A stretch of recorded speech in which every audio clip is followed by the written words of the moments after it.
Welcome. I hope you're all well and healthy and keeping sane in the house. I thought I'd just join in and do a little bit of Pilates shoulders with you, and maybe you can get up and do a bit when it feels right for you. So just start with how tight your shoulders and your hands feel at the moment. So a little press, spread your fingers nice and wide. Really work on pressing the heel of the hand together as well. You can maybe send some love to yourself or to whoever else who needs it. There's a lot of people needing it at the moment. And just take a little bit of a stretch out and just see again how tight you feel, and we can compare at the end if we made a difference for doing all this. Do a little bit of palms up for a moment and then send your palms down. And you can start to get that lovely breath in as you open the hands opened, and as you exhale, press the palms back and down. Do that a few times. Just see if you can feel the shoulder blades doing the work rather than just the hands. So behind you, there's all sorts going on. So we've got the palms going up and the palms going down. So I'm going to get as far as I can, come back to this in a moment. Just let the hands rest for a second. Just feel the energy in the body. And we'll bring the arms down. We'll get going on our lovely figure of 8. We're back in the wrist department. So you can maybe do a bit of dexterity. Touch each finger tip in turn with your thumb. You can even try and get the little finger to do the work rather than the thumb. Feel all that click and clacking going on in the wrist. Or is that just me? And then the elbows are going into that beautiful figure of 8 as well.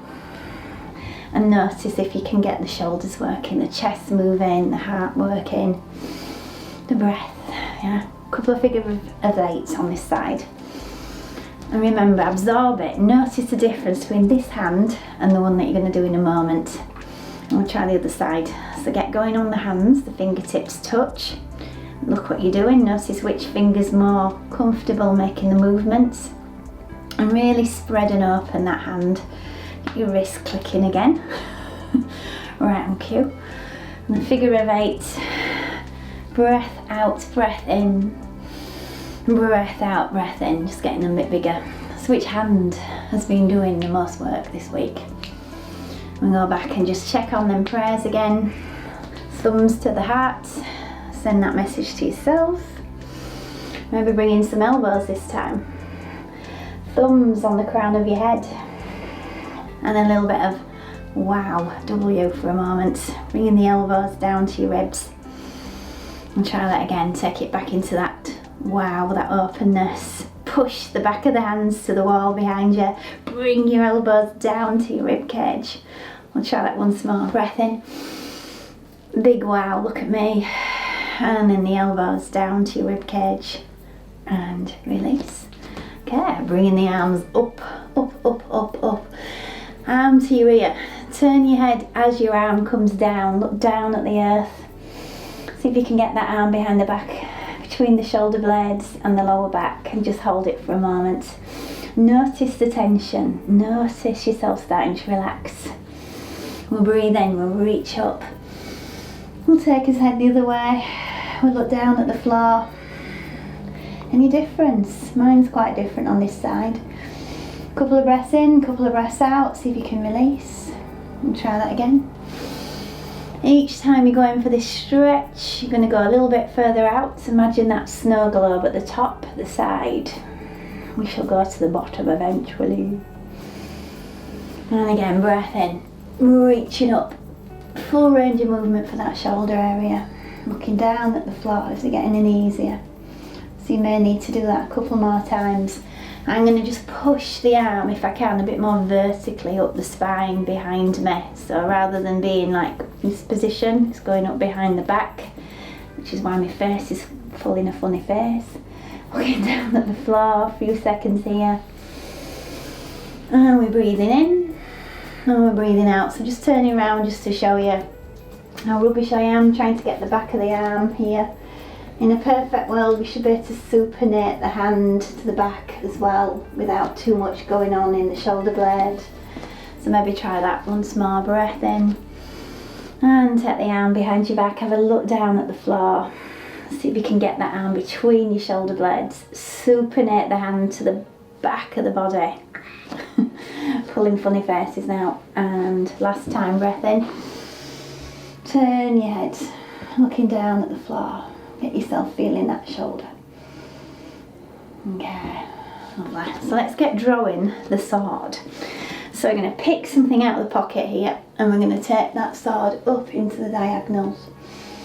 So this is my out breath, and if you can see my hips, I'm pressing my hips backwards. Remember, the sacrum is the first thing to move.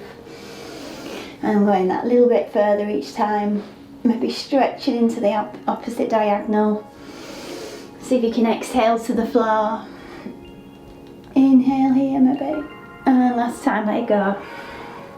So I've managed to get to the floor there, and I'm trying to spread my fingers even more to the side. And this one will help with our side bends as well, help with the neck, the shoulders. It'll help with the crossing your midline movements for your brain, which I need a lot of. And each time you're going a little bit further into whichever direction you're in. See if you can hold it further and start, and again, absorbing the difference between your left and your right side of your body, if there is one at all. Okay, let's see how them wrists are doing again. Press your palms together. Might feel a little bit easier now. Elbows together, thumbs on the head. And I think we're ready for just checking out this one. Taking the back of the hands together. Noticing whether they have to be up here to get the thumbs together, or you can hold them a bit lower down yet. That will come easier the more we do some shoulder work. So let's continue with some more work for the shoulders, and we're pushing everything away. So my spine's gently protracting and retracting as I pull everything back towards me. So you can sort of see from the side, I'm getting some sort of kissy shoulder blade movement. And then I've got a little bit of curve in the upper back, the thoracic spine, as I protract. And I'm pulling everything towards me. This is really lovely if you've been sat on that couch too long. And you exhale and press. And each time work on the fingers as well. Looking down at your feet.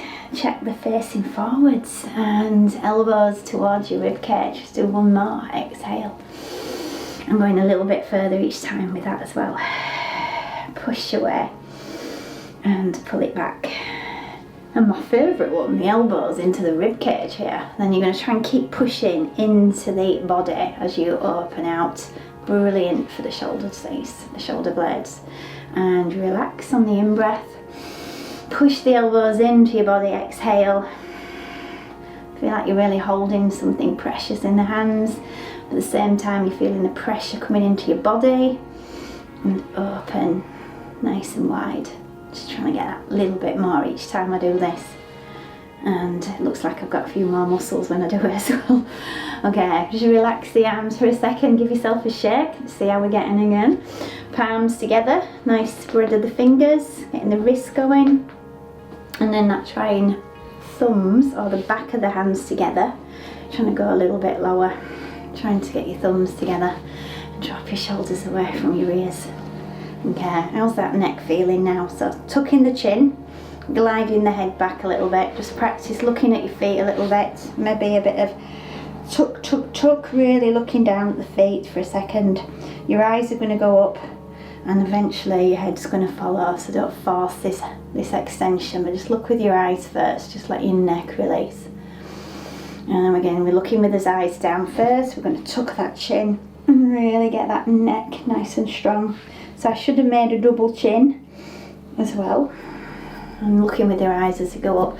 And I can also practice that technique just to look to the side as well. So we don't want to lose that range of motion there. And we're going to make sure that his thorax can move again in the next part of this. There's a bit more mobility coming up in a moment. Okay, so a couple of head movements every day, making sure you look down, tucking the chin. Make sure you're walking with your chin tuck if you can walk anywhere as well. Okay, a little bit of range of motion, feels good. Okay, and that will help the more we do this one as well. Full range, and you'll be able to feel that range of motion improve. Arm and shoulder together, neck together. Breathing in and exhaling down. Okay, a few moments to breathe. and I thank you for joining me. Thank you.